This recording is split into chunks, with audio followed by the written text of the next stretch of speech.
So a new game has consumed my consciousness, so now I have to talk about it. Hello, I'm Iris, and welcome to the City of Angels. Current population, 200! Thank you so much, by the way. We all know what Minecraft is, but in 2015, Telltale Games made a new version. If you know, you know. Am I right? Basically, it's an interactive story, kind of like Until Dawn. In 2018, Telltale shut down from bankruptcy. Shortly after, the game went off stores.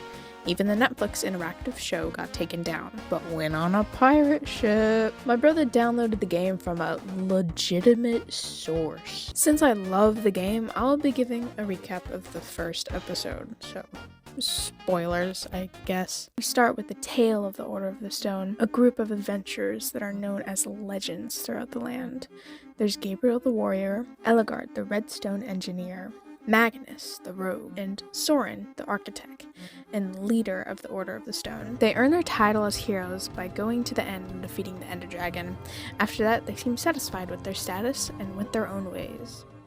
We then go to the present time and get the legendary line. Would you rather fight 100 chicken-sized zombies or 10 zombie-sized chickens? Personally, 10 zombie-sized chickens. You'd get overflown by 10 zombies, even if they're small. Plus, you can defeat a zombie easily. Anywho, after reassuring Olivia that Ruben will be okay to come, they hear hissing at the door, and then Axel jumps out.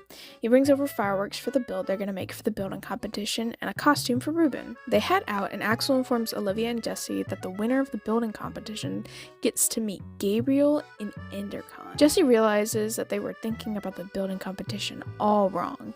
They plan to make a firework machine, but Jesse realizes that they should build something on top to draw in the judges. You get to decide between an Enderman, zombie, or creeper. Whatever you choose, you get to have a super epic montage.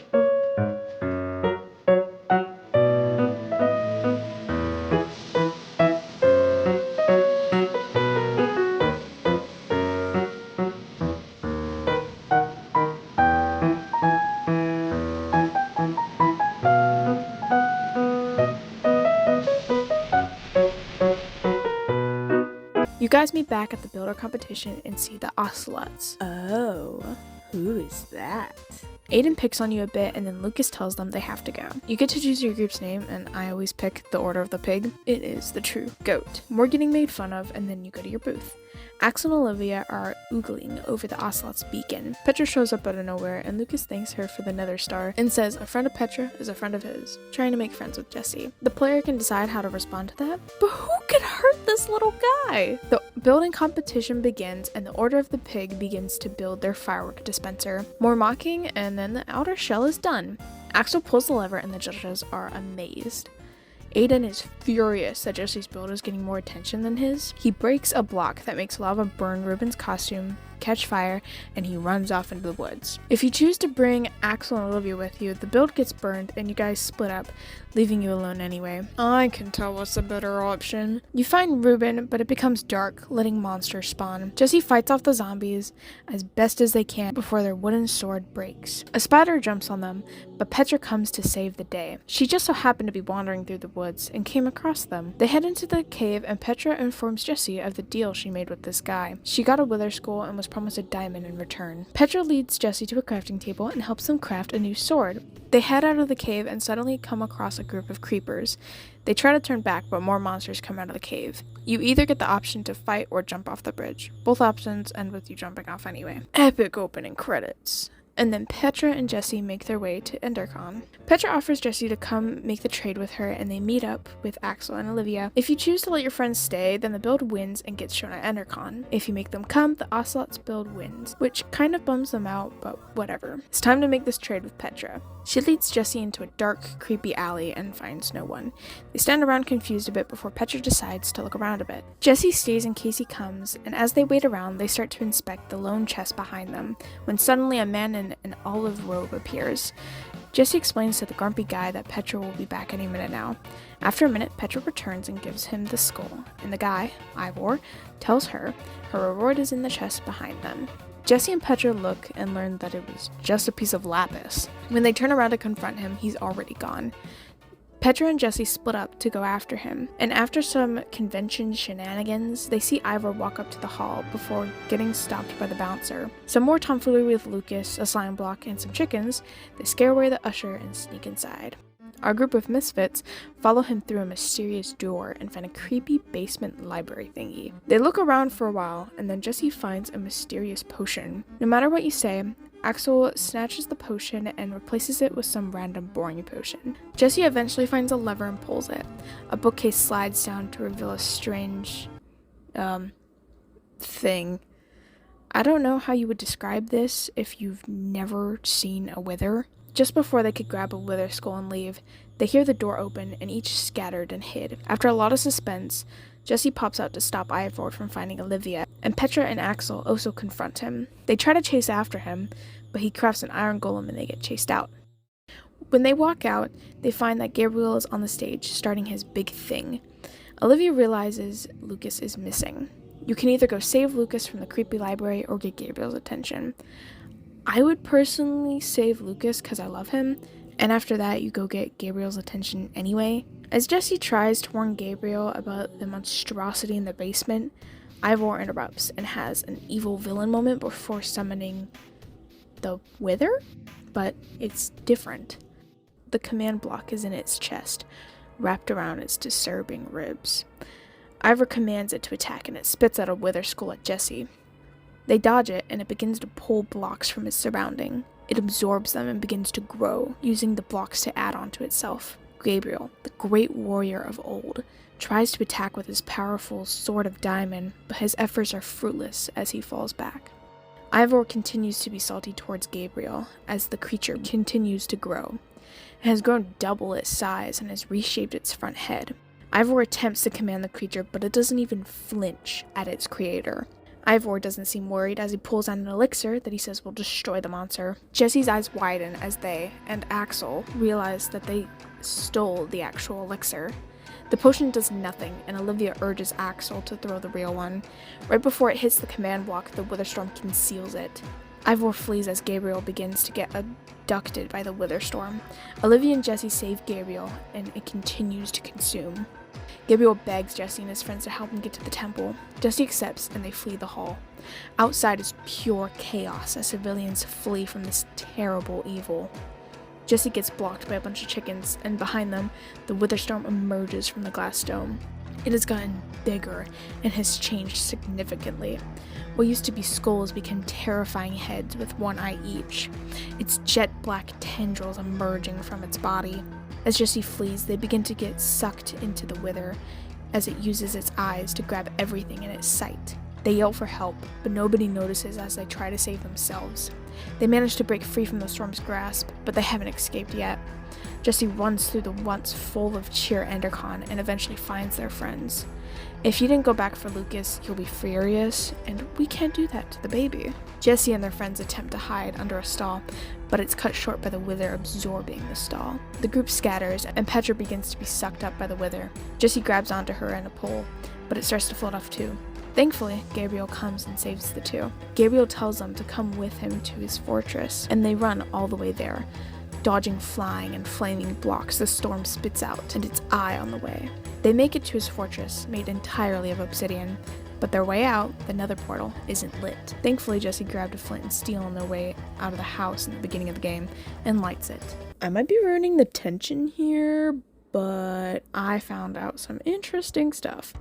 First off, I was curious what would happen if you left the house without the flint and steel or the shears, both of which you need. Turns out it blocks your view of the trapdoors and doesn't let you interact with them before you grab both of the needed items. Also, if you take too long to light the portal, Petra will grab the flint and steel and light it herself. I just thought that was neat. Anyway, back to it. Axel, Olivia, and Ruben all run into the portal, but the rest turn around to see Gabriel has been grabbed by one of the tentacles. Jesse pulls him free as Petra does her best to fight off the other tentacles. Gabriel tells Jesse that they need to find the other members and gives them the amulet. More tentacles attack, and Jesse helps Petra fight one off as Lukas stands frozen with fear near the portal. Petra tells Jesse to go through the portal, but Jesse is reluctant.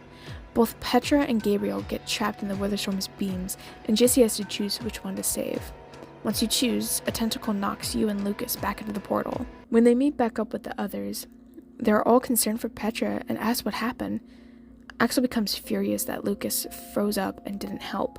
Before it could go too far, Olivia stops Axel and they see someone coming through the portal. It's Ivor. And behind him, a tentacle pops out through the portal. It tries to grab what it can, but breaks the portal instead. After a lot of bickering between the group and Ivor, he tells them to go down a tunnel made by the Order, and then drinks a potion of invisibility right before a ghast attacks. They run away and find themselves at the minecarts Ivor was talking about.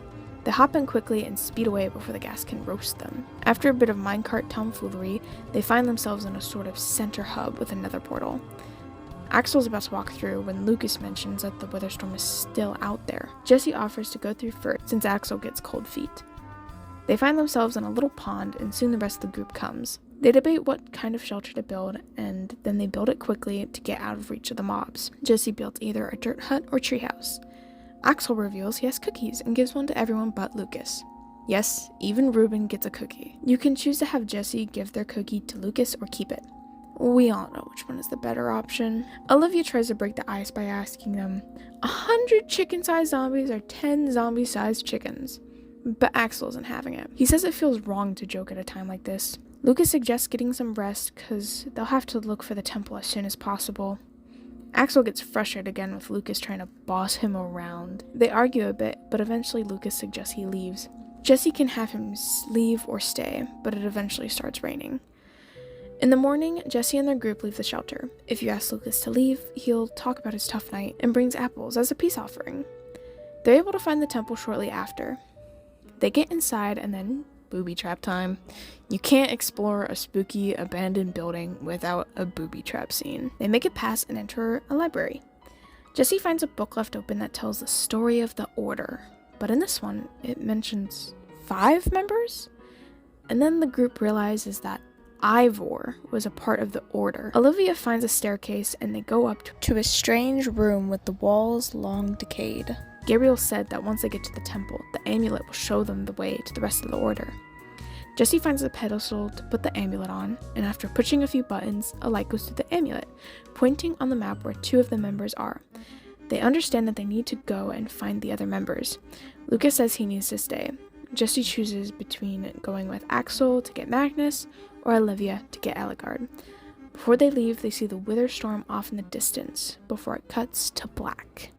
I kind of wanted to recap the whole story, but even the first episode is really long of a script and it gets complicated with the different choices. Honestly, I love all the characters in this game. Petra is a strong and cool type, but has to set her cool side away once she gets sick, if you save her from the Wither instead of Gabriel. I really like how she seemed to grow and change a bit after the Witherstorm arc. She kind of reminds me of Susie from Deltarune. She puts on a tough girl facade, but soon opens up and shows her emotions more. She's still tough, but she doesn't feel the need to show less emotion to keep seeming that way. Olivia and Axel don't go through too much development, but they still grow. You know how Axel was really sour towards LUKAS at first? Well, after a while, he starts to open up and realize that he's not as much of a jerk as Aiden and the rest of the Ocelots. He even continues to apologize in episode 3 and says that he's alright in his book. I'm going off the knowledge of my first playthrough where I chose to get Ellegaard, but during that bit, Ellegaard needs Jesse's help to craft a command block. Olivia kept freezing and messing up in the presence of her idol. Ellegaard doesn't like her. She feels stupid and bad for a while, and in the 4th episode, when she and Jesse have to fix a flying machine, she doubts herself because she wasn't able to help Ellegaard. Jesse encourages her, and she's able to fix it in the end. After the Witherstorm arc, they only show up a bit in the beginning and the end. Ivor grows a lot. In the beginning, he's a vengeful, greasy rat. Seriously, you cannot look at this man's hair and tell me that that thing wouldn't be greasy. Later, he's a silly little guy. I don't know if it's misremembering, but I feel like the switch happened between the 2 arcs in season 1. Okay, so before arcs and seasons get confusing, I'll explain. The first 4 episodes of the game are the Witherstorm arc. The next 4 episodes are the Portal Hallway or the Portal Network arc. After that, on July 11th, 2017, Telltale Games made a sequel to Minecraft Story Mode, Season 2. I, sadly, haven't played Season 2, and soon though, very soon, I heard from a little birdie they're re-releasing the games for the 10th anniversary. although I can't seem to find a trailer or anything. My little birdie is Google saying so. Back to Ivor. In the beginning, he's vengeful because of something that the Order did. Screw it, I'll spoil it. The Order didn't actually kill the Ender Dragon. They cheated and used the command block. The whole Witherstorm thing was to show that they were fakes. In episode 4, Ivor is talking to Soren. We actually get him in episode 3. I'll talk about that episode later. And it reveals that he's actually programmed the Witherstorm to go after the amulet, so it's actually been following Jesse this whole time. After that, they go to the Far Lands, where Ivor's base is, and go to get an enchantment book that can destroy the command block. He goes to helping Jesse and their group, giving them armor and tools to have a chance against the Witherstorm. In the Portal Network arc, he starts to join into a normal life. He's so silly! Episode 3 is very peculiar. Our heroes are on the search for Soren. Magnus and Ellegaard mentioned his journey to create a powerful bomb, the Fermina bomb, before arguing and leaving. Very cool opening scene, and they make their way to the end. They see Soren, and they climb a ladder and find his marshmallow world. A world made of wool, free from harm.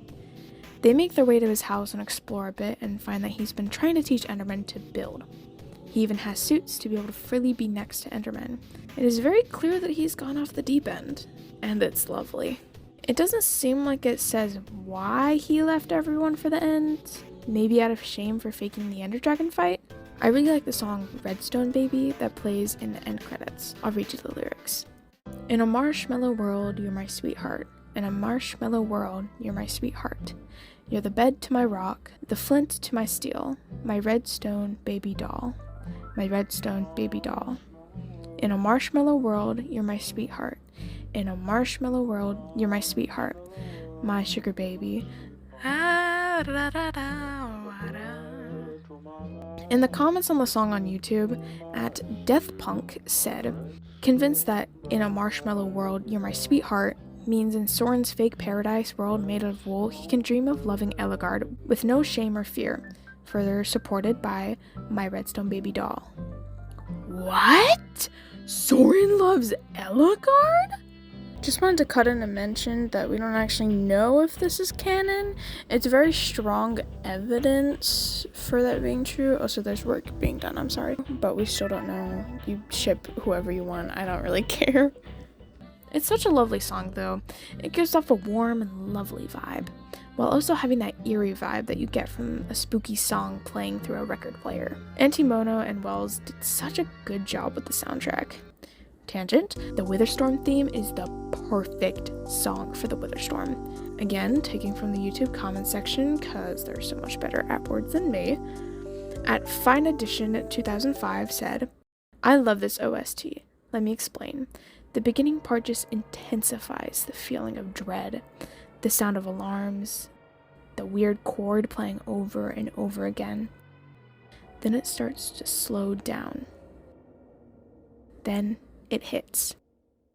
Once the song starts, you feel like something was just unleashed onto a world, and it can't be stopped. The weird squid cries in the background, the pounding drums.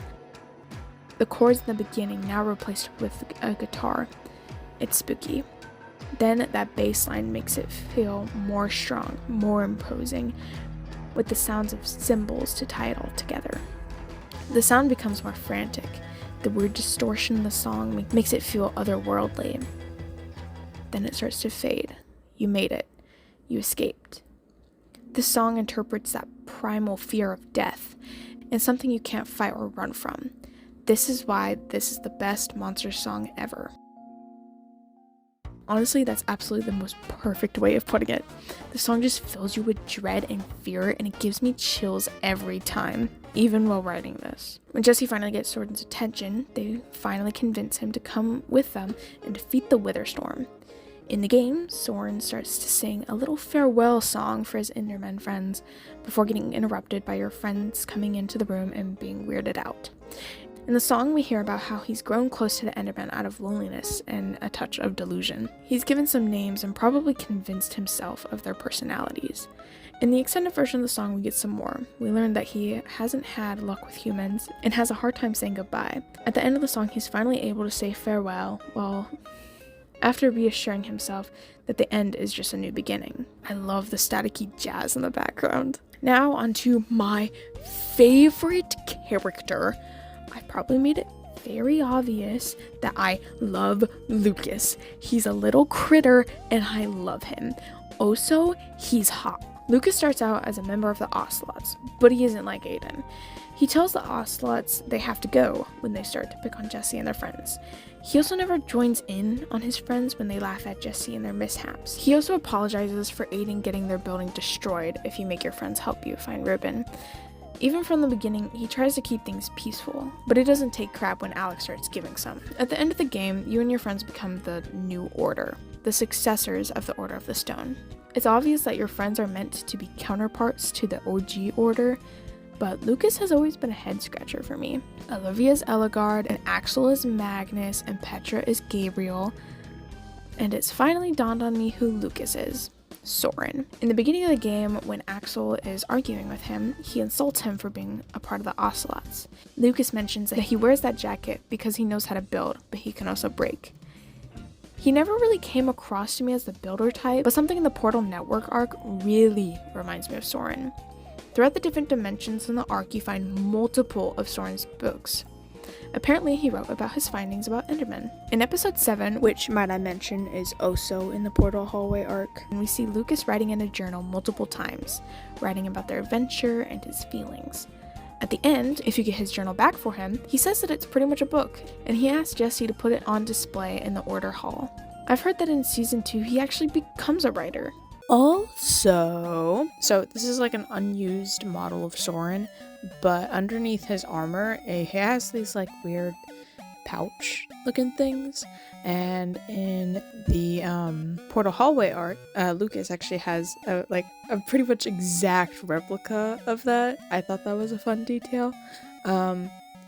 Also, it looks like Lapis, Soren, Ivor shippers. Let's go. Who does Jesse correlate to? I have no clue. Ivor stays with the New Order, so it's not like there's a spot open. Maybe they're the gold around the edges of the amulet? I don't know. Speaking of season 2, I was just enjoying Minecraft story mode content and I saw that they had a canon non-binary character. Their name is Porkchop, and I have no clue who they are, but we love representation. Going back to the Witherstorm arc, if you only pick mean options with LUKAS the entire game, you get a sort of secret ending where LUKAS is mad at you at the end. It's really sad seeing LUKAS get so hurt, but it's a nice detail. I freaking love LUKAS. Why is his original design so goofy? It's been a while since I've gotten into a big phase with something. I think the last one I had was One Piece or My Hero Academia, but those were a while ago. I might make some more Minecraft story mode content if the hyperfixation continues. Thank you so much for watching and for 200 subscribers. I hope you have a great day, and I'll see you next time. Bye! Gary may seem scary, but he's a swell guy. Sally dilly-dallies, give her credit, she tries. They might look the same to the untrained eye, but that's a lie, so I say, I can't say it. I have